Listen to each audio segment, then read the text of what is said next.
I'm here with the one I ever had. Thanks for joining us today, sir. Thank you. Y2K20 is a collection of songs that is about our collective, or at least a personal recollection of what happened in this crazy year. But before we even talk about that, let's talk about pretty much how long you've been in this industry and how long have you been making music and being a creative that you are. So back in high school, in freshman year, I had a group of friends that we would make mixtapes. We'd take other people's beats and perform over them. We'd rap over them, and that was the big thing back then. They actual CDs. So I would make these CDs, and then I'd go around high school and sell them to people. I got in trouble a couple times, but it was that was kind of where it started. Do you remember any specific line from any of those mixtapes?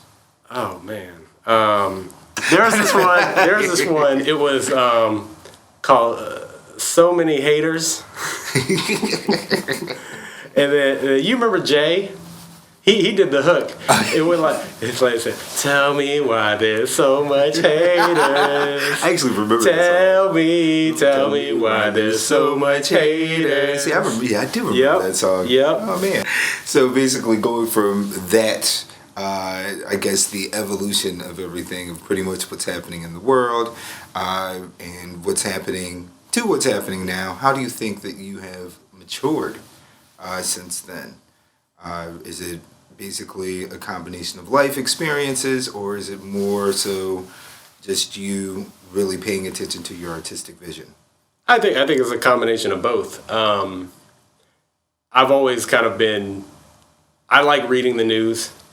It's probably not a good habit, but I've always been very much like I read a lot of news most every day, and so I would say I have a good idea of current events.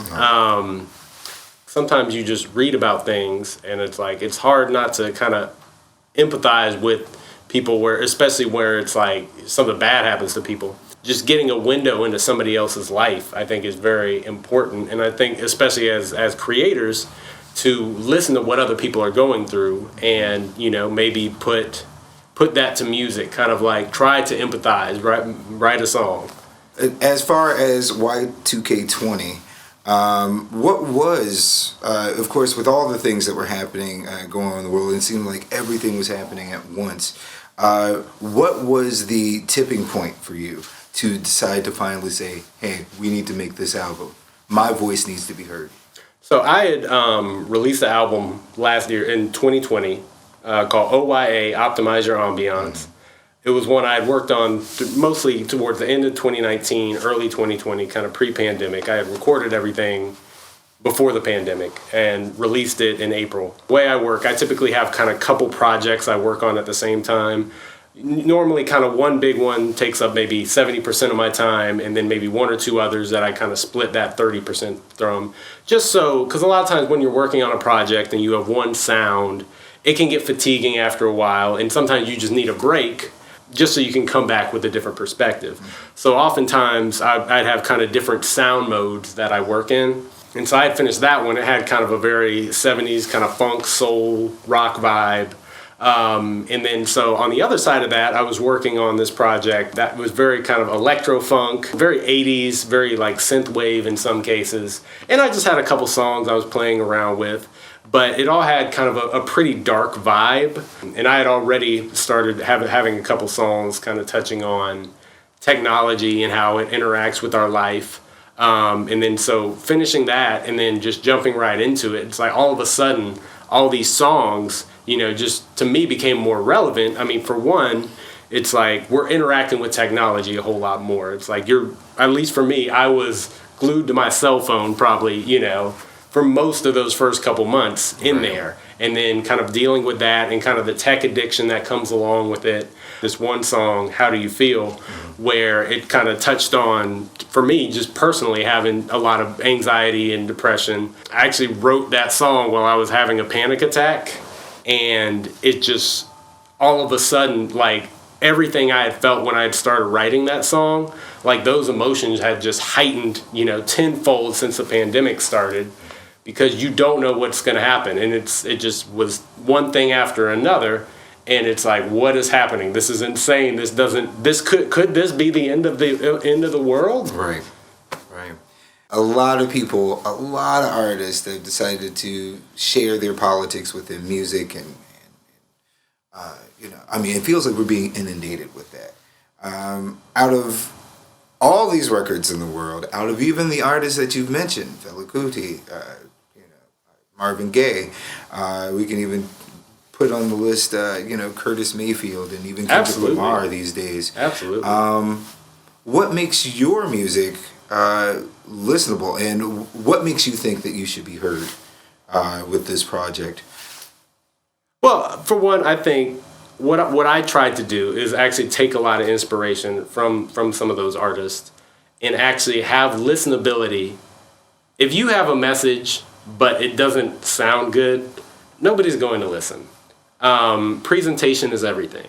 And if you can present ideas in a way that is, I believe, thoughtful, concise, and funky, you can convince people stuff, just kind of like lay out, just be honest of how you truly see things and just write about it. Like, that's really all this is we're just writing our opinions.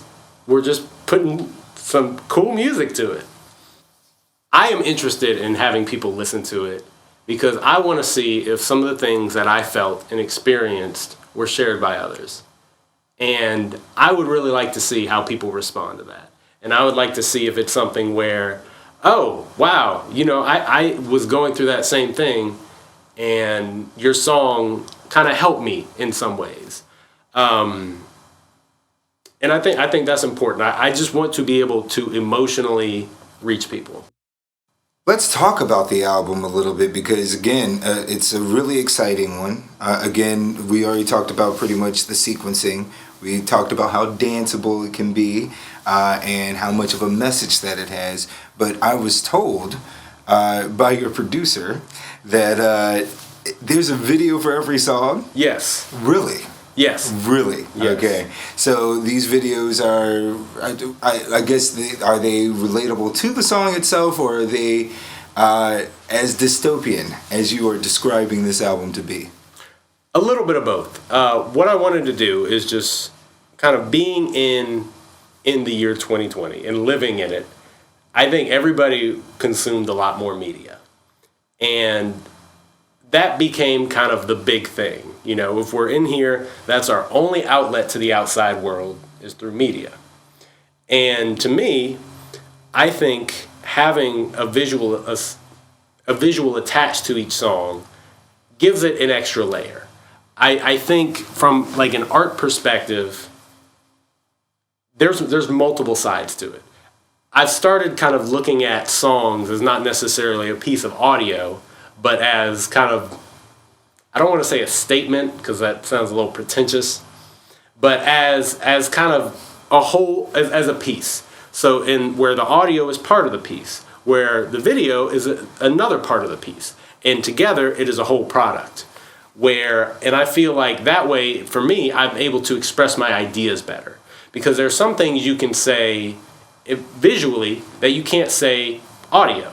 Like you can show stuff that maybe there's nuance that you want to get across that you can't get in audio. And so I thought that was very important. And also the way that we consume music now is much different. I think a lot of people find music on social media, TikTok, Instagram, as opposed to back in the day, radio, or even blogs. I think less and less people are going to the blogs to get music. So when you look at how people consume music, what is the thing that actually grabs them with the music? It's usually a video, and by having videos for each song, that gives more opportunity to reach out to people that will hopefully like to listen to it. I have a feeling that this was all self-contained. Did you write, produce, compose, perform all of these songs? Yes. Do you do this for all of your records? Usually. This is the first record I've mixed. Okay. Like completely mixed. Normally I have some long time collaborators that I use for mixing. But because of the pandemic, it was not feasible to go to somebody else's studio. And I thought kind of mixing via Zoom, I don't think it would work very well. So I decided to mix it myself. And so I mixed it, produced it, wrote all of the songs minus the features, and just really tried to have a whole complete vision from beginning to end. How long did it take you then from conception to finish? How long did it take for you to put this record together then?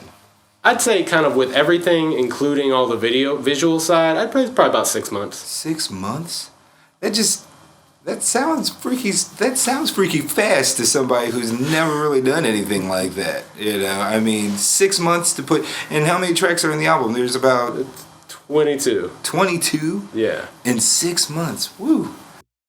For the first time, I think it's like in my life, I've had to completely rely on somebody else. It's like we always kind of do it.